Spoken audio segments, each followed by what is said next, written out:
Hello students, welcome to Victor education. আমি তোমাদের Somnath sir চলে এসেছি আবার একটি গুরুত্বপূর্ণ ক্লাসে, অর্থাৎ তোমাদের পার্ট 45-এ চলে এসেছি। এই প্রত্যেকটা পার্ট তোমাদের রেলের যে বিভিন্ন পরীক্ষা আসন্ন, technician, ALP, group D, NTPC, প্রত্যেকটা পরীক্ষার জন্য সমানভাবে গুরুত্বপূর্ণ। এই পার্টগুলো আমি খুব ভালোভাবে সহজে তোমাদের করাচ্ছি এবং এক্সপ্লেনেশন গুলো খুব ভালোভাবে করছি। এনসিইআরটির কোন জায়গাটা তোমাদের পড়তে হবে সেটাও এক্সপ্লেন করে দিচ্ছি। আজকে আলোচনা করবো 16 সেপ্টেম্বর সেকেন্ড শিফটের প্রশ্ন নিয়ে। আমি একটা কথা বারবার বলে দিই, তোমাদের যে রেলওয়ে প্রিভিয়াস ইয়ার, বিশেষ করে গ্রুপ ডি 2022, এটা মানে বাংলায় তো পাবেই না, এমনকি হিন্দিতেও যদি খুব ভালো করে খোঁজো তাহলে দেখতে পাবে না যে ডিটেল প্রশ্নের সলিউশন এক্সপ্লেনেশন কোথাও দেখতে পাবে। তাই প্রত্যেককে বলছি এই ক্লাসগুলো অবশ্যই তোমরা মন দিয়ে করবে, কারণ এগুলো তোমাদের আসন্ন গ্রুপ ডি তে পরীক্ষার জন্য ভীষণ গুরুত্বপূর্ণ। তাছাড়াও প্রত্যেকটা পরীক্ষার জন্য গুরুত্বপূর্ণ। চলে যাব ক্লাসে। ক্লাস শুরু করার আগে একটা কথা বলবো, যারা আমার কাছে আমার আন্ডারে পেইড ব্যাচে, অর্থাৎ ফান্ডামেন্টাল যে ক্লাসগুলো, প্রত্যেকটা সাবজেক্ট প্রথম থেকে একদম শেষ পর্যন্ত খুব ভালোভাবে সুন্দরভাবে বুঝতে চাও, প্রত্যেকটা সাবজেক্ট, প্রত্যেকটা টপিক, প্রত্যেকটা এনসিইআরটির প্রত্যেকটা বিষয় খুব ভালোভাবে বুঝতে চাও, অর্থাৎ সায়েন্স ব্যাচে ভর্তি হতে চাও শুধুমাত্র physics, chemistry, biology, computer, environmental science ইত্যাদি প্রভৃতির জন্য, এবং এনসিইআরটি বেসড ক্লাস পেতে চাও, তাহলে আমাদের এই পেইড ব্যাচে ভর্তি হতে পারো। এর ফিজ রয়েছে অনলি 999, অর্থাৎ 999 এর কিন্তু ফিজ রয়েছে। এই ফিজ দিয়ে তোমরা অ্যাডমিশন নিতে পারো। আদারওয়াইজ যেরকম ফ্রি ক্লাস হচ্ছে সেরকম ফ্রি ক্লাস করতে পারো। আমি একটা কথা বলবো, যারা সায়েন্সের গোড়া থেকে জানতে চাও, বেসিক থেকে অ্যাডভান্স লেভেল পর্যন্ত ফান্ডামেন্টাল টপিক ধরে ধরে, তাদের জন্য এই ব্যাচটা হচ্ছে বেস্ট ব্যাচ, পশ্চিমবঙ্গের বেস্ট ব্যাচ। এটুকু আমি গুরুত্বপূর্ণ সহকারে বলতে পারি বা দায়িত্ব নিয়ে বলতে পারি। চলো, প্রথম প্রশ্ন আমাদের সামনে চলে এসেছে। আজকের প্রশ্নগুলো নিশ্চয়ই তোমাদের প্রথমেই বললাম যে 16 সেপ্টেম্বর সেকেন্ড শিফট এর প্রশ্ন, রেলওয়ে গ্রুপ ডিতে আসা। কোন অঙ্গের মাধ্যমে মানুষের দেহে বায়ু প্রবেশ করে বা বায়ু প্রবেশ করা হয়? তো আমাকে প্রথমে বলো যে যদি এটা আমাদের শ্বসন তন্ত্র থাকতো তাহলে আমি শ্বসন তন্ত্র উত্তর করতে পারতাম, কিন্তু এখানে যে অপশনস গুলো দিয়েছে সেখানে দেখতে পাচ্ছি যে শ্বসন তন্ত্রের বিভিন্ন অংশগুলো আমাকে দিয়েছে। কি বললাম? শ্বসন তন্ত্রের বিভিন্ন অংশগুলো দিয়েছে। তো যেহেতু শ্বসন তন্ত্রের বিভিন্ন অংশগুলো দিয়েছে, তাহলে আমাকে এখানে দেখতে হবে যে পার্টিকুলার কোন অঙ্গটা দিয়ে বায়ুটা প্রবেশ করতে পারে। আমি আবার বলছি, আমাকে এটা দেখতে হবে যে পার্টিকুলার কোন অঙ্গটা দিয়ে বায়ুটা প্রবেশ করতে পারে আমাদের দেহের মধ্যে। তাহলে দেখো, প্রথমে হচ্ছে বায়ু পাইপ। বায়ু পাইপ মানে কি? উইন্ড পাইপ যেটাকে বলা হয়। অ্যাকচুয়ালি উইন্ড পাইপ মানে হচ্ছে ট্রাকিয়া যাকে বলা হয়। উইন্ড পাইপ মানে মানে ট্রাকিয়া যাকে বলা ভুল, মানে ট্রাকিয়া যাকে বলা হয়। এই উইন্ড পাইপের মধ্য দিয়ে আহ যেটা প্রবেশ করে সেটা হচ্ছে কি, আমি কি বলছি সেটাকে আমি বলছি উইন্ড পাইপ। ঠিক আছে, এটাকে আমরা ট্রাকিয়া বলছি। যেমন এখানে দেখো, এই যে ট্রাকিয়া, এই অংশটা দেখতে পাচ্ছ, এই যে ট্রাকিয়া। তো ট্রাকিয়ার মধ্যে তো বায়ু ঢোকে, কিন্তু বায়ু প্রবেশ করে। প্রবেশ করে মানে এন্টার করে। তারপর দেখো অ্যালভিওলাই। অ্যালভিওলাই কোথায় থাকে? অ্যালভিওলাই হচ্ছে ব্রঙ্কিওলস এর, ফুসফুসের মধ্যে। ব্রঙ্কিওলস এর পরে তার গায়ে আঙুরের পুচ্ছের মতো এরকম অসংখ্য অসংখ্য ছোট ছোট দানা থাকে। তাকে আমরা কি বলি? তাকে আমরা বলে থাকি অ্যালভিওলাই। এই অ্যালভিওলাই কি করে? অ্যালভিওলাই হচ্ছে গ্যাসিয়াস এক্সচেঞ্জ করে। অ্যালভিওলাই কি করে? অ্যালভিওলাই হচ্ছে গ্যাসিয়াস এক্সচেঞ্জ করে। গ্যাসিয়াস এক্সচেঞ্জ মানে কি? মানে ডিফিউশন পদ্ধতিতে অক্সিজেন কি করে, অক্সিজেনটা ওখান থেকে রক্তে এন্টার করে, আর কার্বন ডাইঅক্সাইডটা রক্ত থেকে অ্যালভিওলের মাধ্যমে এন্টার করে, অ্যালভিওলাইতে এন্টার করে। তো গ্যাসিয়াস এক্সচেঞ্জ সম্পন্ন হয় কোথায়? না, এটা হচ্ছে আমাদের অ্যালভিওলাইয়ের মধ্যে। নাসারন্ধ্র, yes, this is your right answer. নাসারন্ধ্র কোনটা? এই যে নাকের দুটো যে ফুটো, নাকের দুটো যে রন্ধ্র, এইটাকে আমরা নাসারন্ধ্র বলছি, যেখান দিয়ে বায়ুটা কি হয়, এন্টার করে, অর্থাৎ অক্সিজেনটা এন্টার করে এবং কার্বন ডাইঅক্সাইডটা মুক্ত হয় বাইরে। ঠিক আছে। ব্রঙ্কি কোনটা? দেখো এবার ছবিটা দেখাই। দেখো এই যে অংশটা তোমরা দেখতে পাচ্ছ, এই যে অংশটা, এই যে দেখতে পাচ্ছ এই অংশটা, এইটা হচ্ছে ব্রঙ্কি। এটাকে ব্রঙ্কাই বলা হচ্ছে বা ব্রঙ্কি বলা হচ্ছে। ঠিক আছে। আর এখানে এইগুলো কি বলা হয়? ব্রঙ্কিওলস। এগুলো কি বলা হয়? এগুলো যখন আবার ভাগ হয়ে আসছে তখন তাকে কি বলা হয়? ব্রঙ্কিওলস। আর এটা হচ্ছে ট্রাকিয়া। তার মানে ট্রাকিয়া যখন ডিভাইড হচ্ছে তখন হচ্ছে ব্রঙ্কাই, আর সেটা যখন আবার ডিভাইড হচ্ছে তখন তাকে বলছে ব্রঙ্কিওলস। আর ব্রঙ্কিওলস এর গায়ে লেগে থাকে কিন্তু অ্যালভিওলাই। ওকে। তো এইটা হচ্ছে ব্যাপার। আর ফুসফুসটাকে ঘিরে রাখছে কে? না, ফুসফুসটাকে ঘিরে রাখছে হচ্ছে রিফ কেজ, যাকে আমরা বলছি রিভ কেজ, অর্থাৎ অনেকগুলো হাড়। এই হাড়গুলো কি করেছে? ঘিরে রেখেছে। আর এইখানের যে অংশগুলোকে আমরা কি বলছি? রিং অফ কার্টিলেজ বলছি। কার্টিলেজ, রিং অফ কার্টিলেজ বলছি, যেটা কি করেছে? যেটাকে ধরে রেখেছে। তার উপরে কে রয়েছে? ল্যারিংস রয়েছে বা স্বরযন্ত্র। তার উপরে কে রয়েছে? ফ্যারিংস রয়েছে। এবং তার উপরে, তার নিচে কে রয়েছে? নাজাল ক্যাভিটি, এবং সেখানে রয়েছে নাজাল। তাহলে বায়ু যাওয়ার যে গতিপথ, বায়ু যাওয়ার যে গতিপথ আমি যদি সেটাকে লিখি তাহলে কি লিখবো? না, প্রথমে হচ্ছে নাসারন্ধ্র, একদম নাসারন্ধ্রে বায়ুটা প্রবেশ করলো। তারপরে কোথায় গেল? তারপরে হচ্ছে নাসা গহ্বর, নাসা গহ্বর। ঠিক আছে, নাসা গহ্বর। তারপরে কোথায় গেল? তারপরে গেল ফ্যারিংস, তারপরে গেল ফ্যারিংস এর মধ্যে। ঠিক আছে। তারপর কোথায় যাবে? তারপর হচ্ছে তোমাদের ল্যারিংস, ল্যারিংস এর মধ্যে। তারপর কোথায় যাবে? তারপর দেখো ট্রাকিয়া, তারপর কোথায় যাবে? ব্রঙ্কাই, তারপর হচ্ছে আমাদের অ্যালভিওলাই। তাহলে এইভাবে কিন্তু আমাদের যে বায়ুটা, সেই বায়ুটা কিন্তু প্রথম থেকে শেষ পর্যন্ত এইভাবে যাবে। তাহলে নাসারন্ধ্র, নাসা গহ্বর, ফ্যারিংস, ল্যারিংস, ট্রাকিয়া, ব্রঙ্কি এবং ব্রঙ্কিওলস এবং শেষে অ্যালভিওলাই এবং তারপর গ্যাসেস। এই লাইনটা মনে রাখবে, কারণ পরীক্ষা হলে কিন্তু লাইন দিয়ে তোমাদের ডাইরেক্ট প্রশ্ন আসতে পারে। পরবর্তী প্রশ্ন বলছে নিচের কোন বিবৃতিটি সালোক সংশ্লেষ বা ফটোসিনথেসিস সম্পর্কে ভুল তথ্য বা রং, অর্থাৎ রং স্টেটমেন্টটা তোমাকে এখানে বুঝতে হবে। প্রথম বলছে সালোক সংশ্লেষ কার্বোহাইড্রেটে কার্বন ডাই অক্সাইডের জারণ জড়িত, মানে বলছে কার্বন ডাই অক্সাইডটা জারিত হয়ে, অর্থাৎ কার্বন ডাই অক্সাইডটা অক্সিডেশন হয় এবং অক্সিডেশন হয়ে গ্লুকোজ উৎপন্ন হয় বা কার্বোহাইড্রেটটা উৎপন্ন হয়। আমি জাস্ট অপশনগুলো পড়ছি। প্রথমে সালোক সংশ্লেষ হলো আলোক শক্তিকে রাসায়নিক শক্তি রূপান্তর করা, একদম ঠিক রয়েছে, কারণ সালোক সংশ্লেষ কি করে না সূর্যের উপস্থিতিতে সূর্যটাকে কি করে রাসায়নিক শক্তিকে, সূর্যের শক্তিটা নিয়ে কি করে ক্লোরোফিলের উপস্থিতিতে সেটাকে রাসায়নিক শক্তিতে রূপান্তরিত করে, এটা একদম ঠিক রয়েছে, এই স্টেটমেন্টটা একদম সঠিক রয়েছে। নেক্সট 3 নম্বর স্টেটমেন্ট বলে সালোক সংশ্লেষণ হলো ক্লোরোফিল দ্বারা আলোক শক্তির শোষণ, একদম রাইট। অর্থাৎ ক্লোরোফিল কি করে না সালোক সংশ্লেষের প্রক্রিয়ায় আলোক শক্তিটাকে শোষণ করে বা আলোকের মধ্যে যে ফোটন কণাগুলো রয়েছে সেগুলোকে শোষণ করে, এটা এই স্টেটমেন্টটা একদম সঠিক রয়েছে। 4 নম্বর বলছে সালোক সংশ্লেষের মধ্যে রয়েছে জলের অণুগুলি হাইড্রোজেন এবং অক্সিজেনে বিভক্ত করে, অর্থাৎ সালোক সংশ্লেষের মধ্যে জলের অণুগুলো কি হয় না জল থেকেই অক্সিজেনটা সৃষ্টি হয়, অর্থাৎ জল থেকেই অক্সিজেন এবং হাইড্রোজেন সৃষ্টি হয়, এটাও তো একদম ঠিকঠাকই রয়েছে। কিন্তু প্রথমটা দেখো কার্বোহাইড্রেট, যে কার্বন ডাই অক্সাইড থেকে যে কার্বোহাইড্রেট হচ্ছে এটা কিন্তু বিজারণ হবে, এটা কিন্তু বিজারণ হবে। চলো দেখে নি। এই যে দেখো আমরা যদি সংকেতটা দেখি মানে সমীকরণটা দেখি, তাহলে CO2 প্লাস H2O, সেখান থেকে C6H12O6, যেটাকে আমরা কি বলছি গ্লুকোজ বলছি, যেটাকে আমরা গ্লুকোজ বলছি, প্লাস কার্বন অক্সিজেন উৎপন্ন হচ্ছে। এই যে জল থেকে যে অক্সিজেন, জল থেকে যে অক্সিজেন এটা হচ্ছে কিন্তু জারণ, কিন্তু কার্বন ডাই অক্সাইড থেকে যে কার্বোহাইড্রেট হচ্ছে বা গ্লুকোজ হচ্ছে তখন তাকে বলছে রিডাকশন বা কি বলছে বিজারণ বলছে, তখন তাকে বলছে রিডাকশন বা বিজারণ। তাহলে বিজারণ কাকে বলছে না যখনই কার্বন ডাই অক্সাইড থেকে গ্লুকোজে পরিণত হচ্ছে, আমি আবার বলছি কার্বন ডাই অক্সাইড থেকে যখন গ্লুকোজে পরিণত হবে তখন তাকে আমরা বলবো বিজারণ, কিন্তু জল থেকে যখন অক্সিজেন হচ্ছে তখন তাকে আমরা বলবো জারণ। তাহলে জারণ কাকে বলছি না জল থেকে যখন আমাদের অক্সিজেন হচ্ছে তখন সেটা জারণ, আর কার্বন ডাই অক্সাইড থেকে যখন গ্লুকোজ হচ্ছে তখন সেটা হচ্ছে বিজারণ। ক্লিয়ার হয়েছে প্রত্যেকের? তাহলে এইটা হচ্ছে কিন্তু ফটোসিনথেসিস। তাহলে ফটোসিনথেসিসের যে সমীকরণটা বা রিয়াকশনটা, এই রিয়াকশনটা তোমরা একটু মনে রেখে দাও। ক্লিয়ার? পরবর্তী প্রশ্ন চলে যাব। মানব কোষে গ্লুকোজ ভাঙার জন্য নিচের কোনটির প্রয়োজন শক্তি সরবরাহের জন্য? আমাকে একটা কথা বলো, গ্লুকোজ যখন ভাঙবে তখন কোনটার প্রয়োজন হয় বলেছে? ক্লাসটি যারা দেখছো তাদের উদ্দেশ্যে একটা কথা, যদি তুমি ক্লাসে নতুন হও তাহলে অবশ্যই চ্যানেলটিকে সাবস্ক্রাইব করবে, ক্লাসটিকে লাইক করবে এবং ডেফিনেটলি ক্লাসটিকে কি করবে বন্ধুদের সঙ্গে শেয়ার করবে।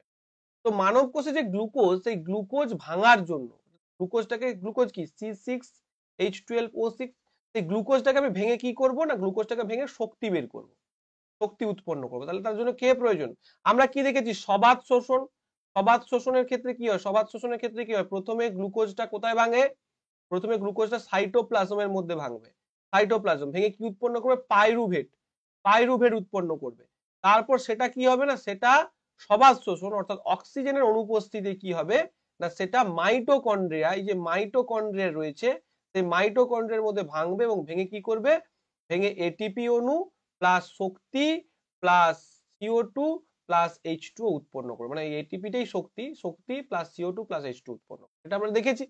অর্থাৎ দ্যাট মিনস গ্লুকোজ থেকে ভেঙে আমি যে শক্তি সরবরাহ করছি তার জন্য কোনটা প্রয়োজন, তার জন্য ডেফিনেটলি আমাদের কি প্রয়োজন, দ্যাট ইজ অক্সিজেন প্রয়োজন। Yes, this is your right answer, oxygen will be your right answer. দেখো এখানে দিয়েছে কি দিয়েছে, দেখো একদম যেটা দরকার সেটা দিয়েছে, যে যখন আমার এখানটা এই যে এখানটা প্রেজেন্স অফ অক্সিজেন কোথায় ঘটছে মাইটোকন্ড্রিয়া হচ্ছে কি উৎপন্ন করছে CO2 ওয়াটার এবং এনার্জি কিন্তু আমার এখানে উৎপন্ন হচ্ছে, CO2 ওয়াটার এন্ড এনার্জি উৎপন্ন হচ্ছে কোথা থেকে গ্লুকোজ থেকে। প্রথম স্টেপ হচ্ছে পাইরুভেট উৎপন্ন হবে যেটাকে 3 কার্বন মলিকিউল বলা হচ্ছে, এন্ড সেকেন্ড স্টেপ হচ্ছে কিন্তু আমাদের presence of oxygen, carbon dioxide, জল এন্ড শক্তি এগুলো উৎপন্ন হবে। নেক্সট প্রশ্নে চলে যাব আমরা। 4 নম্বর প্রশ্ন কি বলেছে ভালো করে মন দিয়ে বুঝবে। বলছে হাইড্রোক্লোরিক অ্যাসিডের সাথে দস্তা দানা যুক্ত হলে নিচের কোন গ্যাসের উৎপন্ন হয়? আমাকে একটা কথা বলে, দস্তাটা, দস্তাটা একটা কি, দস্তাটা হচ্ছে জিঙ্ক, জিঙ্ক হচ্ছে কি, জিঙ্ক হচ্ছে অ্যাকচুয়ালি একটা মেটাল। তাহলে মেটাল আমরা এটা জেনেছি যে মেটাল বা ধাতু, ধাতু যখন কোনো অ্যাসিডের সঙ্গে রিয়াকশন করবে, ধাতু যখন অ্যাসিডের সঙ্গে রিয়াকশন করবে তখন কি উৎপন্ন হবে? তখন লবণ প্লাস হাইড্রোজেন গ্যাস উৎপন্ন হয়। তুমি দেখো, তুমি যদি এমজি, তুমি যদি ক্যালসিয়াম, তুমি যদি আয়রন, প্রত্যেকটার সঙ্গে তুমি যদি অ্যাসিডের বিক্রিয়া করাও তখন দেখবে প্রত্যেক ক্ষেত্রে যে গ্যাসটা উৎপন্ন হবে সেই গ্যাসটা হচ্ছে হাইড্রোজেন গ্যাস। অর্থাৎ এই ক্ষেত্রে আমরা যেটা দেখবো যে Zn প্লাস H2SO4, কি বলছি না, Zn প্লাস H2SO4, সেখান থেকে কি হবে না ZnSO4, ZnSO4 প্লাস H2। আমি আবার বলছি Zn প্লাস H2SO4, সেখান থেকে হবে ZnSO4 plus H2। This is your right সমীকরণ for this type of question. Okay, তাহলে H2 এখানে কিন্তু সঠিক উত্তর তোমাদের সামনে। পরবর্তী প্রশ্ন, 5 নম্বর প্রশ্ন কি বলছে দেখো, বলছে প্রাথমিকভাবে উপাদানগুলির শ্রেণীবিন্যাস। অর্থাৎ প্রাথমিকভাবে উপাদানগুলির শ্রেণীবিন্যাস মানে একদম প্রথম যখন আমরা এলিমেন্টাল ক্লাসিফিকেশন করেছিলাম, একদম প্রথম সে ডোবেরিনার করেছিল বা নিউল্যান্ডের অষ্টক সূত্র আমরা দেখেছি, এই যে প্রথমবার মানে একদম প্রাথমিকভাবে যে উপাদানগুলো শ্রেণীবিন্যাস করা হয়েছিল তাদের ড্যাশ অনুসারে করা হয়েছিল। তাহলে প্রাথমিকভাবে যখন উপাদানগুলো আমি শ্রেণীবিন্যাস করছি তাদের কিসের অনুযায়ী হবে না, প্রথম দিয়েছে বৈশিষ্ট্য। বৈশিষ্ট্য মানে তাদের যে বৈশিষ্ট্যগুলো রয়েছে, তাদের যে বাহ্যিক বৈশিষ্ট্য রয়েছে বা ফিজিক্যাল অ্যাপিয়ারেন্স রয়েছে, ফিজিক্যাল প্রপার্টিজ রয়েছে, সেই প্রপার্টিজ অনুযায়ী করা হয়েছিল, তাই তো? ফিজিক্যাল বা কেমিক্যাল প্রপার্টিজ অনুযায়ী করা হয়েছিল। This is your right answer, একদম ঠিক, যে ফিজিক্যাল এবং কেমিক্যাল প্রপার্টির উপর করা হয়েছিল। প্রাচুর্য মানে কতটা পরিমাণ পাওয়া যায়, তো কতটা পরিমাণ পাওয়া যায় তার উপর ভিত্তি করে করা হয়নি। মনে রাখবে, যখন আমরা ডোবেরিনার ট্রায়াডস বা নিউল্যান্ডের অষ্টক করেছি তখন একটা কথা বারবার ব্যবহার করেছি যে প্রথমটার সঙ্গে তৃতীয়টার মিল থাকবে। কিসের মিল? কিসের মিল থাকবে বা কিসের সমান হবে? ওই যে তার বৈশিষ্ট্যের সমান হবে, আর দুটোর বৈশিষ্ট্যের সমান হবে। ঠিক আছে, তো এটাই হচ্ছে কিন্তু বৈশিষ্ট্য। তারপর বলছে ন্যাচারাল অকুয়ারেন্স। অর্থাৎ ন্যাচারাল অকুয়ারেন্স কিন্তু আলাদা, প্রত্যেকটার ক্ষেত্রে এলিমেন্টের ক্ষেত্রে আলাদা, আর পরীক্ষাগারে বিশ্লেষণ তো হবেই না। তাহলে সঠিক উত্তর কি, বৈশিষ্ট্য বা যেটাকে আমরা বলছি ফিজিক্যাল বা কেমিক্যাল প্রপার্টিস। ওকে, একটা বৈদ্যুতিক সার্কিটে যেখানে 5টা ল্যাম্প সিরিজে সংযুক্ত থাকে, যদি শক্তি, ভোল্টেজ, কারেন্ট, রেজিস্ট্যান্স যথাক্রমে পি, ভি, আই এবং আর দ্বারা উপস্থাপন করা হয়, তাহলে নিচের কোনটা সত্য? এটা তোমাদের বহুবার করেছি, একই প্রশ্ন বহু শিফটে রিপিট হয়েছে। ঠিক আছে, দেখো আমি একটা কথা বলি, পি, ভি, আই এবং আর দ্বারা ডিনোট করা হয়। তাহলে আমরা কি জানি? পি মানে কি? পাওয়ার। পাওয়ার ইকুয়াল টু আমরা কি জানি? পাওয়ার ইকুয়াল টু আমরা জানি যে ভোল্টেজ ইনটু হচ্ছে কারেন্ট, ভোল্টেজ ইনটু হচ্ছে কারেন্ট, এটুকু আমরা জানি প্রত্যেক। তাহলে দেখো পি ইকুয়াল টু যদি ভিআই বসাই, তো এখানে ভিআই রেসপেক্টে তো নয়, এখানে আর এর রেসপেক্টে দিয়েছে। তাহলে ভি ইকুয়াল টু আমরা কি জানি? আই ইনটু আর। তাহলে আই ইকুয়াল টু কি হবে? আই ইকুয়াল টু হয়ে যাবে ভি বাই আর। তাহলে তুমি আই এর বদলে ভি বাই আর বসাও, তাহলে ভি ইনটু ভি বাই আর, তাহলে কি হয়ে যাবে? ভি স্কোয়ার বাই আর। কোন সম্পর্কটা সত্য বলেছে আমাদের বেরিয়ে গেল একদম প্রথম, অর্থাৎ option number 1 will be right answer, P equal to V V by R square. না, অপশন নাম্বার 1টা হবে না বাবা, অপশন নাম্বার 1টা হবে না। দেখো P equal to V square by R হচ্ছে, তাহলে অপশন নাম্বার 1 তো হবে না। তাহলে কি দেখবো? দেখো এইবার দেখো পরেরটা কি দিয়েছে, P equal to I square R. P equal to I square R, আচ্ছা এটা করা যায় কিনা দেখি।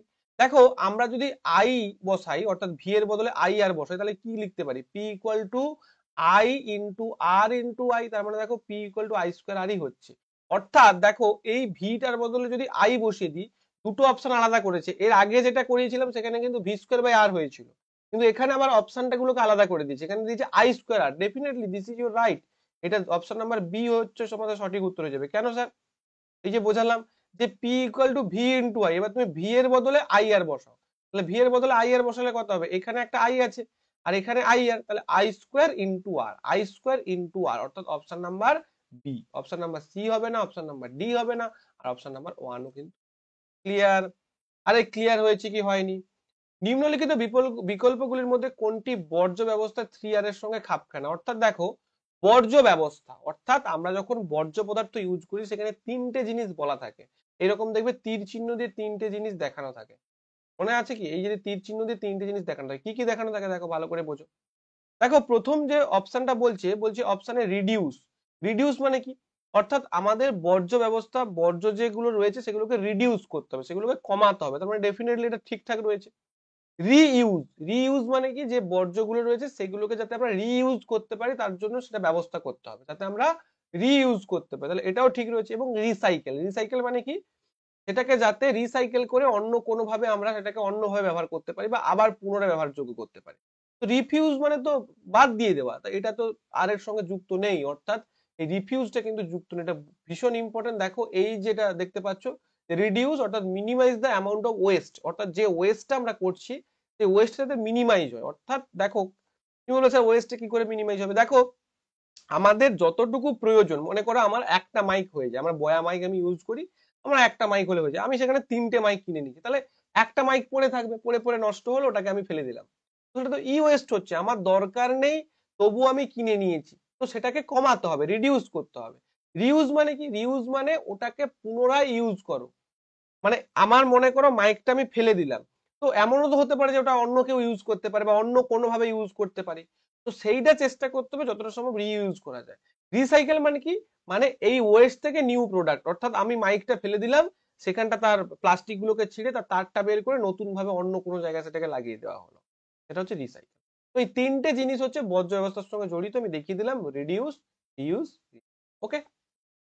নিচের কোনটি অ্যালকেনস এর হোমোলোগাস সিরিজের অন্তর্গত? আচ্ছা, অ্যালকেন, অ্যালকেন মানে আমি কি বলেছিলাম, এটা তোমাদের বারবার বলে, যারা আমাকে বলো না স্যার আপনি একটা অর্গানিক কেমিস্ট্রি বা স্পেশাল ক্লাস, ভাই আমার যারা এই শিফট ওয়াইজ ক্লাসগুলো দেখেছো না, একদম গুরুত্বপূর্ণ সহকারে বলতে পারি তোমরা বাঘের বাচ্চা হয়ে যাবে, একদম বাঘ হয়ে যাবে তোমরা, ঠিক আছে? তো অ্যালকেন মানে কি? CN H2N plus two, alkane মানে কি বলতে পারি? সিএন H2N প্লাস টু, হ্যাঁ কি না? উত্তর হচ্ছে ইয়েস স্যার। তো এখানে কোনটা এই ফর্মুলাটাকে আমার অকুপাই করছে আমরা দেখি। প্রথম দেখো 6 2 12 13 14, প্রথম অপশনটাই ঠিক, আর এখানে তো বলেছে কোনটা অন্তর্গত, ঠিক বলছে, কিন্তু পরেরটা দেখো, পরেরটা কার্বনে 10 দিয়েছে, তার মানে কি হয়েছিল? 10 2 20, 2 22 হওয়ার কথা, তার C10H22 হওয়ার কথা, কিন্তু তার মানে এটা ভুল।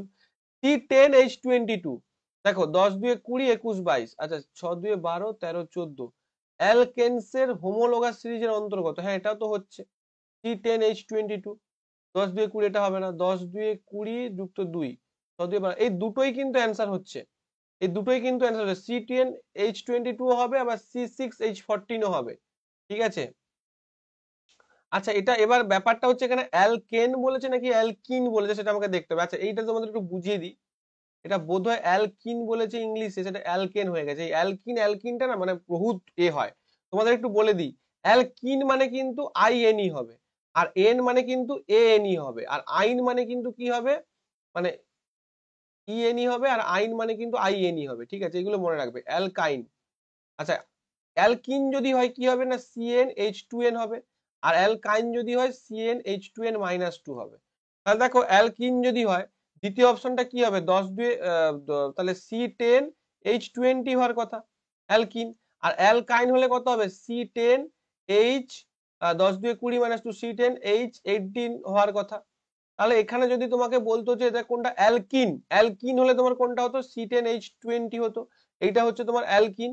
আর অ্যালকাইন বললে কোনটা হতো, এটা অ্যালকাইন হতো। এবার আমি সবকটা তোমাদের ক্লিয়ার করে দিলাম, যদিও প্রশ্ন ভুল থাকে তোমরা সবকটাই পারবে। তাহলে C10H20 এটা কি না, C10H20 হচ্ছে এটা তোমার অ্যালকিন, অ্যালকিন, আর C10H18 হচ্ছে অ্যালকাইন। প্রত্যেকটা জিনিস আমি সুন্দরভাবে বলে দিলাম, এবার প্রশ্ন যেটা বলবে সেটা তোমরা বলতে পারবে। এখানে অ্যালকেন ছিল তাই আমি দুটো দাগ দিয়েছি, দুটোই অ্যালকেনের মধ্যে পড়ে। ওকে, ওকে, নেক্সট।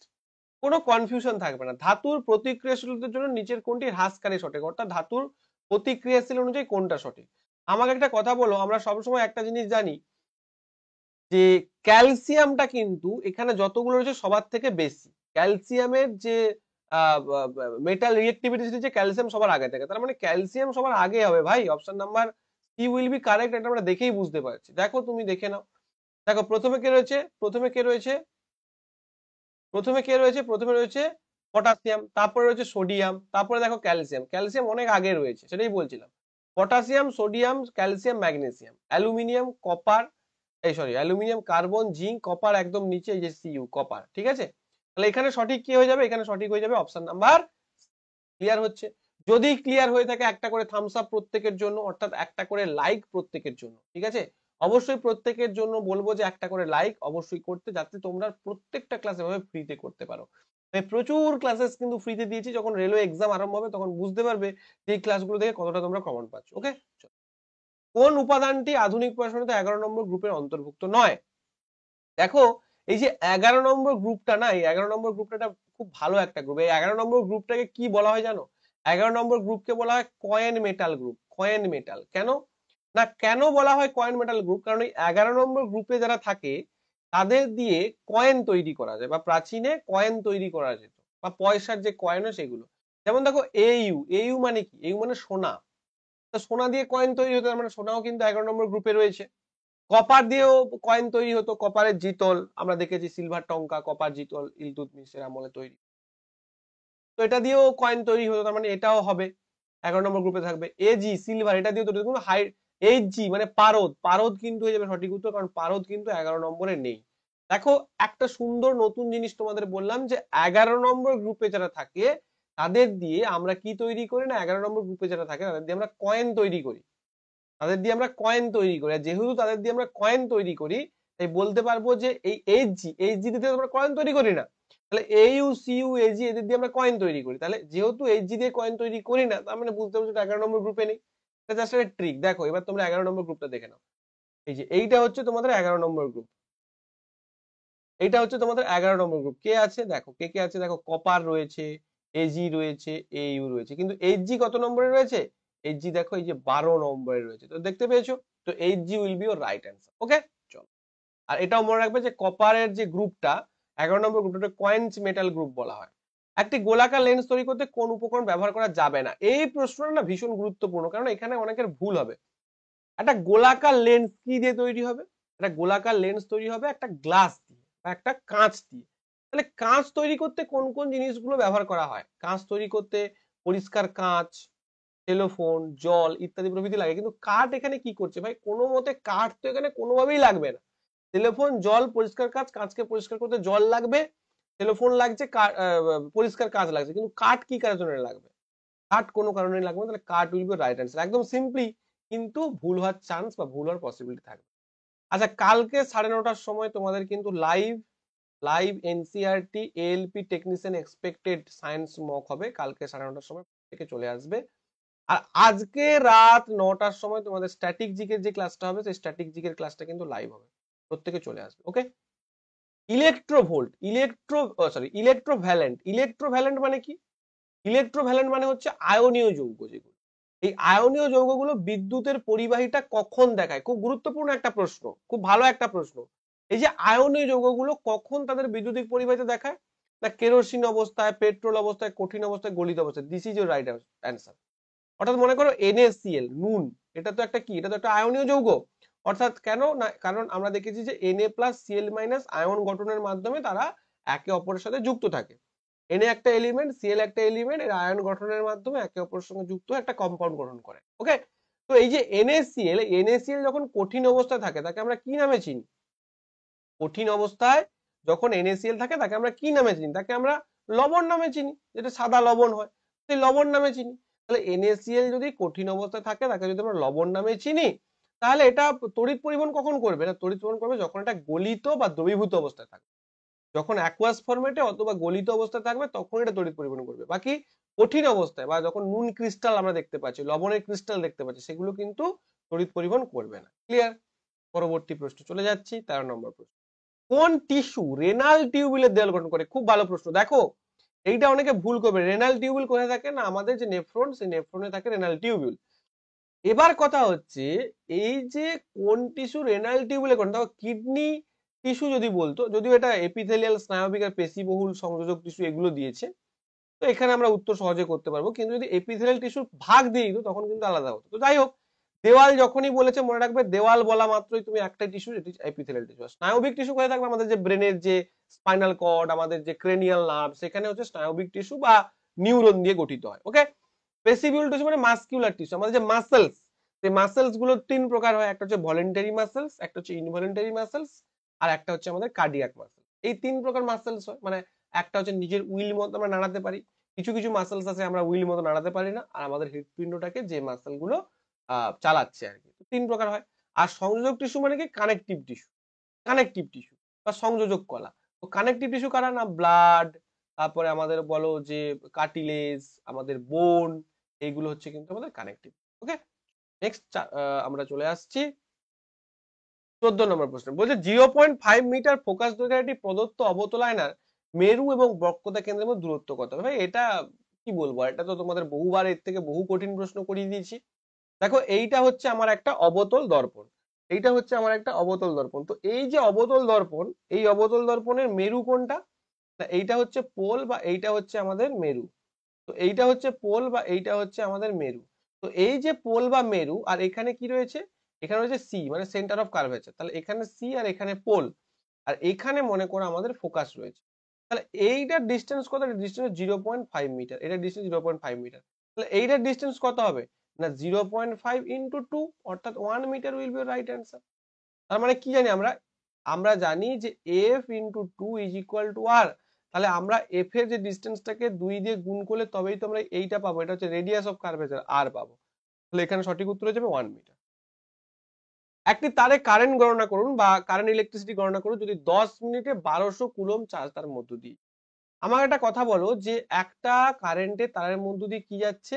একটা কারেন্টে তারের মধ্য দিয়ে 10 মিনিটে কি যাচ্ছে? না 10 মিনিটে 1200 কুলম্ব চার্জ যাচ্ছে, 1200 কুলম্ব চার্জ যাচ্ছে, ঠিক আছে। তাহলে যদি যায়, আমরা কি জানি যে Q is equal to I into T, কি জানি না Q equal to I into T, বা আমরা বলতে পারি যে আই ইজ ইকুয়াল টু কি হবে, কিউ বাই টি। আমি একটা কথা তোমাদের বারবার বলি যে টিটা, এই যে টাইম বা সময়, এই সময়টা কিন্তু সব সময় ফিজিক্সের অঙ্ক করার জন্য সেকেন্ডে বার করবে, সময় কিন্তু অলওয়েজ সেকেন্ডে ইউনিটটা বার করবে। দেখো এখানে কিউ মানে কি হবে, কিউ মানে দেখো 1200 কুলম্ব, তাহলে 1200, কিন্তু সময় দেখো 10 মিনিট দিয়েছে, 10 মিনিট সমান কত সেকেন্ড? 10 ইন্টু 60, ব্যাস আমার অঙ্ক হয়ে গেছে। 6 দুয়ে 12, 0, 10 দুয়ে 20, অর্থাৎ উত্তর হয়ে যাবে 2 ampere. 2 ampere will be your right answer, option number C. Clear? প্রত্যেকের ক্লিয়ার হয়েছে? নেক্সট প্রশ্ন। ওজোন স্তর, দেখো আমাদের যে ট্রপোস্ফিয়ার, এইরকম আমাদের যদি পৃথিবীর স্ফিয়ার গুলো মানে পৃথিবীর যে বায়ুমণ্ডলের স্তরগুলো রয়েছে, এখানে মনে করো এই পর্যন্ত ট্রপোস্ফিয়ার, তার উপরে কি রয়েছে? স্ট্র্যাটোস্ফিয়ার। তো এই যে স্ট্র্যাটোস্ফিয়ারের মাঝখানে একটা কি থাকে না, মাঝখানে একটা ওজোন লেয়ার থাকে বা O3 লেয়ার থাকে। কোথায় থাকে? স্ট্র্যাটোস্ফিয়ারে থাকে।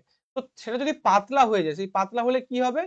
পৃথিবীর তাপমাত্রা বাড়বে, পৃষ্ঠের ওজনের পরিমাণ বৃদ্ধি পাবে, ত্বকের ক্যান্সার কেস বাড়বে। দেখো এখানে কিন্তু মনে রাখবে যে এই যে ইউভি রে, এই ইউভি রে এলে কিন্তু তাপমাত্রা বাড়ার থেকে সব থেকে বেশি যেটা ঘটবে সেটা হচ্ছে ত্বকের ক্যান্সার বা ক্যান্সারের যে কেস। দেখো দেখবে যে ক্যান্সারের কেস কিন্তু অনেক বেড়ে গেছে। তো ইউভি রে কিন্তু আসছে, এবং ইউভি রে আসার ফলে কিন্তু ত্বকের ক্যান্সারের কেস বাড়ছে। ওকে, নেক্সট। 1 কিলোবাইটে কত বাইট আছে? কম্পিউটারের প্রশ্ন। এগুলো তোমরা কনভার্সনটাকে জেনে নাও, এই কনভার্সনটা আগে লিখে নাও, এগুলো প্রত্যেকটা পরীক্ষাতে কিন্তু এখন আসছে। রেলে এনটিপিসি, রেলে গ্রুপ ডি এবং পশ্চিমবঙ্গের যে পরীক্ষাগুলো হয় সেখানেও কিন্তু এরা আছে। আচ্ছা বাইট, বাইট মানে আমরা কি জানি? বাইট মানে আমরা জানি যে 8টা বিট, 8টা বিট, টিক টিক টিক, এই 8টা বিটে হয় একটা বাইট, তাহলে একটা বাইট সমান 8টা বিট। আচ্ছা 1 কিলোবাইট সমান কত? 1024 বাইট। 1 কেবি, 1 কেবি, 1 কিলোবাইট সমান কত হচ্ছে? 1024 বাইট। এবার হচ্ছে এমবি, এই এমবিটার সঙ্গে আমরা পরিচিত, সেই আগে আগে মনে আছে সেই রিচার্জ কার্ড পাওয়া যেত, নেট রিচার্জ কার্ড, যেখানে 110 MB, যদিও সেগুলো এখন অতীত, এখন তো নেট অন করার মাত্র 110 MB চলে যাবে, কারণ তখন 2G নেট ছিল, এখন সব 4G 5G চলে এসছে। গিগাবাইট, জিবি, এই যে আমাদের ল্যাপটপের মেমোরি বলি যে 1 GB, 500 GB, 1 TB, terabyte, terabyte মানে কিছু 1024 GB। এগুলো মনে রাখা খুবই সহজ, প্রত্যেকটা দেখো 1024। গিগাবাইট সমান 1024 MB। ওকে, টেরাবাইট সমান 1024 GB, পেটাবাইট সমান 1024 TB, এক্সাবাইট সমান 1024 PB, জেটাবাইট সমান 1024 EB, ইওটাবাইট সমান 1024 ZB। ওকে, তাহলে এখানে কি হয়ে যাবে? 1 কিলোবাইটে কত বাইট রয়েছে? দেখো 1 কিলোবাইটে 1024 বাইট রয়েছে। ওকে, তো 4 নম্বরটা হয়ে যাবে সঠিক। এটা আশা করি প্রত্যেকে পারবে, এটুকু নলেজ আশা করি আছে। নিচের কোন পদ্ধতিটি খোলা জায়গায় মাটির বায়ুক্ষয় রোধ করে বা হ্রাস করে? ওকে, দেখো কি হবে উত্তর। বাড়িতে সবজি চাষের জন্য পাত্র ব্যবহার করা, বাড়িতে সবজি চাষের জন্য যদি পাত্র ব্যবহার করি, তাহলে পাত্র ব্যবহার করলে কি আছে? আমাকে তো বলেছে খোলা জায়গায়, তা খোলা জায়গায় মাটির বায়ু ক্ষয় রোধ করার জন্য সবজি চাষের জন্য পাত্র ব্যবহার করে কি হবে? এটা তো কোনো অপশনই আসবে না। টাইলস বা সিমেন্ট দিয়ে খোলা জায়গা ঢেকে রাখা, আমাকে একটা কথা বলো, আমি যদি টাইলস দিয়ে বা সিমেন্ট দিয়ে খোলা জায়গা ঢেকে রাখি তবুও কিন্তু মাটি ক্ষয় হবে। কি করে হবে?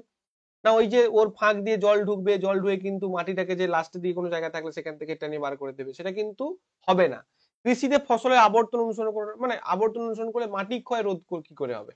এইটা হয়ে যাবে সঠিক উত্তর। এটি বাগানের জন্য বেড়া হিসাবে গাছ বা বড় সারাবস ইউজ, অর্থাৎ যে বিভিন্ন গাছ দেখবে একটা পাড়ে, তুমি যখন পুকুর পাড়ে দেখবে একটা পুকুর পাড়ে লোকের বাঁশ গাছ থাকে, তো সেই বাঁশ বা অন্যান্য গাছ যখন থাকবে দেখবে পাড়টা ধসে যায় না, কিন্তু দেখবে যখন যাদের পুকুরে পাড়ে কোনো গাছ নেই পুকুর পাড়গুলো দেখবে ধসে যায়, পুকুরের দিকে ধসে যায়। কেন ধসে যায় বা ধস খেয়ে যায়? কেন ধস খেয়ে যায়? কারণ ওই যে উদ্ভিদ ওর মূলের দ্বারা কি হয়, গাছ মাটির যে কণাগুলোকে ধরে রাখে।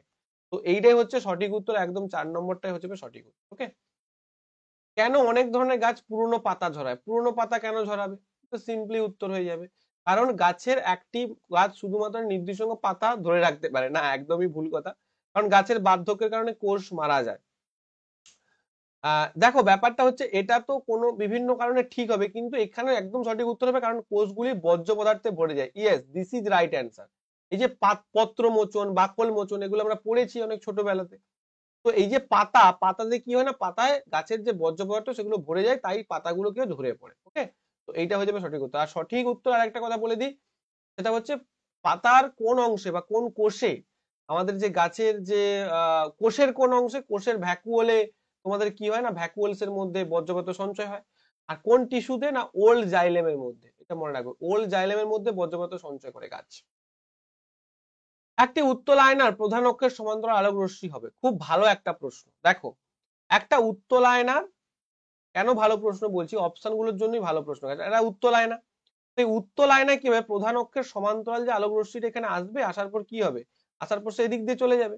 তো যখনই চলে যাবে তখন তাকে আমরা যদি একটা রেখা ড্র করি, এইভাবে রেখা ড্র করলে এটা কোথায় এসে মিট করবে, এটা এর ফোকাস এসে মিট করবে। অর্থাৎ উত্তল দর্পণে বা উত্তল আয়নায় যখন একটা প্রধান অক্ষের সমান্তরাল আলোক রশ্মি গুচ্ছ আসছে, আসার পর সেটা কি হবে, সেটা ডাইভার্জ হয়ে চলে যাবে বা প্রতিফলিত হয়ে চলে যাবে। তো তারপর ওখান থেকে লাইন ড্র করে আমরা মনে করব যেন সেটা ফোকাস থেকে আগত হচ্ছে বা ফোকাস থেকে আসছে বলে মনে হয়। তো এই যে 2 নম্বর অপশনটা বলছে এফ এ একত্রিত হয়, অনেকেই অপশনটা ঠিক করবে, কিন্তু টেকনিক্যালি অপশনটা তখন ঠিক হতো যদি বাকি অপশনগুলো অন্যরকম থাকতো। তো বাকি অপশনগুলো তুমি যদি পড়ো তাহলে বুঝতে পারবে। ফার্স্ট অপশনে কি বলছে দেখো, ফার্স্ট অপশন বলছে appear to converge at F, অর্থাৎ মনে হচ্ছে যেন এফ এতে একত্রিত হয়েছে। হ্যাঁ, সেটাই তো মনে হচ্ছে যেন এফ এতে একত্রিত হয়েছে, এটা একদম ঠিক রয়েছে। Option number 1 will be correct, নাকি 2? 2টা কিন্তু হবে না। এটা যদি অবতল আয়না দিত, অবতল আয়না দিলে আমি 2 নম্বরটাকে ঠিক করতাম, যে সমান্তরাল আসছে, এফে গিয়ে মিলিত হবে, এফে গিয়ে একদম ডাইরেক্ট একত্রিত হবে, এটা আমি অবতল আয়নার ক্ষেত্রে বলতে পারতাম। কিন্তু উত্তল আয়নার ক্ষেত্রে এটা বলতে পারবো না। উত্তল আয়নার ক্ষেত্রে যেহেতু অপশনে রয়েছে যে এফে তে একত্রিত হচ্ছে বলে মনে হয়, তাহলে আমি 1 নম্বর অপশনটাকে কারেক্ট করব, নাকি 2 নম্বর অপশন। ওকে, মনে হচ্ছে এফ থেকে বিচ্ছিন্ন হচ্ছে, মানে ডাইভার্জ হয়ে গেছে। ডাইভার্জ হয়ে গেছে মানে কি, ডাইভার্জ হয়ে মানে এফ থেকে বিচ্ছিন্ন হচ্ছে বলে মনে হচ্ছে না, এটা তো হচ্ছে না। ডাইভার্জ ফ্রম পোল, না এটাও হবে না, পোল থেকে ডাইভার্জ হচ্ছে না। তো সঠিক উত্তর হয়ে যাবে এফ তে একত্রিত হচ্ছে বলে মনে হয়, অপশন নাম্বার। নেক্সট প্রশ্ন, একটি বাড়িতে 150 ওয়াট রেট করা একটি টিভি সেট 4 ঘন্টা এবং 1500 ওয়াট বৈদ্যুতিক হিটার 25 মিনিটের জন্য পরিচালিত বা 25 মিনিটের জন্য চলে, তাহলে টিভি সেট এবং বৈদ্যুতিক হিটার জন্য প্রতিদিন শক্তি খরচের মান। এবার এই মানটা কিন্তু তোমাকে ওয়াট ঘন্টায় দিয়েছে, ওয়াট ঘন্টাতে দিয়েছে, ঠিক আছে। এবার যেহেতু ওয়াট ঘন্টাতে দিয়েছে, তাহলে ওয়াট ঘন্টাতে দিয়েছে মানে কি, watt into hour, watt into hour. Watt ঘন্টাতে দিয়েছে মানে কি, আমি প্রথমটার ক্ষেত্রে টিভির ক্ষেত্রে কি বলছি, টিভির ক্ষেত্রে 150 ওয়াট কত ঘন্টা চলেছে না, 4 ঘন্টা, তাহলে কত হবে, 15×4 = 60, অর্থাৎ 600 ওয়াট ঘন্টা হবে। 600 ওয়াট ঘন্টা দিতে একটাই অপশন হচ্ছে, অপশন নাম্বার 4। আর বাকিটা দেখো, বাকি আমাদের হচ্ছে বৈদ্যুতিক হিটার, হিটার যেটা রয়েছে সেটার ক্ষেত্রে কি হচ্ছে 1500 ওয়াট, কিন্তু 25 মিনিট দিয়েছে, মিনিটটাকে তোমায় ঘন্টায় করতে হবে। তাহলে 25 মিনিটকে যদি ঘন্টায় করি, তাহলে কি হবে, 25/60 করবো আমরা। তাহলে 0 0 কেটে দাও, আর 6 2 12, 13 14 15 3 30, 6 5 30, 25 25, 625 ওয়াট ঘন্টা। মনে করে এইটাই কিন্তু তোমরা ঘন্টাতে করবে, মিনিট আছে দেখে মিনিটটাই করে দিলে না, হবে না।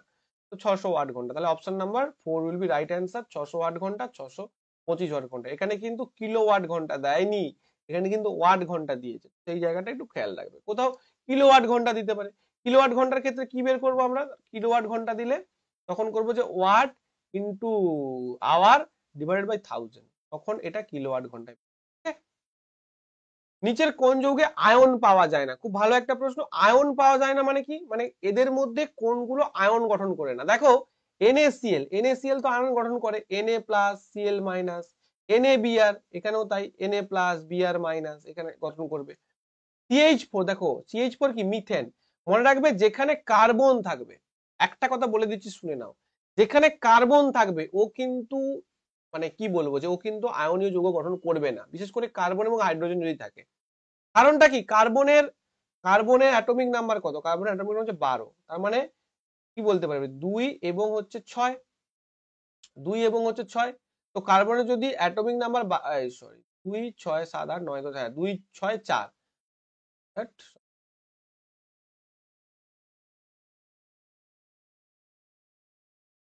কার্বনের অ্যাটমিক নাম্বার কত? কার্বনের অ্যাটমিক নাম্বার 6, তাহলে আমরা কি বলতে পারি 2 এবং 4। কার্বনের হচ্ছে অ্যাটমিক ওয়েটটা 12, অ্যাটমিক নাম্বারটা হচ্ছে 6, 2 এবং 4। তাহলে আমরা কি বলতে পারি দেখো, কার্বন একটা, দুটো, তিনটে, চারটে, আর হাইড্রোজেন একটা, হাইড্রোজেন একটা, হাইড্রোজেন একটা, হাইড্রোজেন একটা। তার মানে এইভাবে এরা কি করবে, কোভ্যালেন্ট বন্ড গঠন করবে আর সমযোজী যৌগ গঠন করবে, সমযোজী যৌগ গঠন করবে না। তাহলে এটা কি হয়ে যাবে, এটা কিন্তু কোনো আয়নীয় বন্ধন গঠন করবে না। আর কার্বন তো তোমরা জানো সমযোজী বন্ধন গঠন করে, যে C C H H H, তাহলে কি হবে CH4। Okay, CH4 will be right answer. Okay, clear? তো এই ছিল আজকের ক্লাস, আশা করি প্রত্যেকের ভালো লেগেছে। আর যারা আমার নতুন ব্যাচ অথবা ফুল রেকর্ডেড ব্যাচ, দুটো ব্যাচ রয়েছে, একটা হচ্ছে ভিওডি ব্যাচ, যেখানে এখনো দেখো তোমরা এএলপি পরীক্ষা যারা দিচ্ছ, এএলপি পরীক্ষার পর যারা টেকনিশিয়ান পরীক্ষা দেবে, এএলপি পরীক্ষাটা দিয়ে দাও। যদি মনে করো স্যার এএলপি পরীক্ষা দেওয়ার পর সায়েন্সটা পুরো অবস্থা খারাপ হয়েছে, তারা এসে অবশ্যই কিন্তু ব্যাচে ভর্তি হও। দেখবে তুমি নতুন ভাবে সায়েন্সটাকে জানবে, একদম এক্সাম ওরিয়েন্টেড ভাবে জানবে। অনেকেই বিচ্ছিন্ন হয়ে থাকে, তো সেখানে যারা একত্রিত ভাবে সিনক্রোনাইজ ভাবে সায়েন্স জানতে চাও, অবশ্যই ব্যাচে অ্যাডমিশন নাও। আর এখানে কি কি করানো হবে দেখো, 6 to 10 টপিক ধরে ধরে ফান্ডামেন্টাল ক্লাস, ডায়াগ্রাম যুক্ত ক্লাস, ওয়াইসিটির প্রিভিয়াস ইয়ার্স প্রশ্ন, রেকর্ডেড ক্লাস থাকবে, প্লাস লাইভ ক্লাস, দুটো সমন্বয় হবে, যতবার খুশি ততবার দেখার সুযোগ, স্পেশাল মক টেস্ট, প্লাস আমার নিয়মিত গাইড। অনেকেই থাকে যারা স্যারকে কখনো চোখেই দেখতে, মানে চোখে দেখতে পায়, কখনো কানে শুনতে পায় না, বা তাকে স্যারকে কিছু জানাতেও পারে না। তো সেক্ষেত্রে হিউজ স্টুডেন্ট থেকে কি হবে, তোমার তোমাকে তো একটু গাইড নিতে হবে। বর্তমানে এই রকম টাইপের গাইডের খুবই অভাব। তো যদি সেটা নিতে চাও, এই ব্যাচে অ্যাডমিশন নিতে পারো। খালি হাতে ফিরবে না, অবশ্যই যে কোনো না যে কোনো চাকরি পাবে, এটুকু আমি তোমাকে বলতে পারি। টেকনিশিয়ান না পেলে গ্রুপ ডি পাবে, গ্রুপ ডি না পেলে এনটিপিসি পাবে, এনটিপিসি নালে এলপি পাবে, এলপি নালে আরপি পাবে। একটা না একটা তুমি পরীক্ষা পাবে। মনে রাখবে, রেলওয়েতে যারা প্রিপারেশন নেয়, রেলওয়ের কিন্তু অনেকগুলো চাকরি, রেলওয়ে কিন্তু একটা চাকরি নয়। রেলওয়েতে যারা প্রিপারেশন নেয়, যাদের আইটিআই বা এরকম টেকনিক্যাল কিছু ডিগ্রিজ থাকে, তারা একটা না একটা চাকরি পেয়ে তারপর বাড়ি যায়, একটা না একটা অ্যাপয়েন্টমেন্ট লেটার পেয়ে বাড়ি যায়। 2018-19-এও তাই হয়েছে, 2024-25-এও তাই হবে।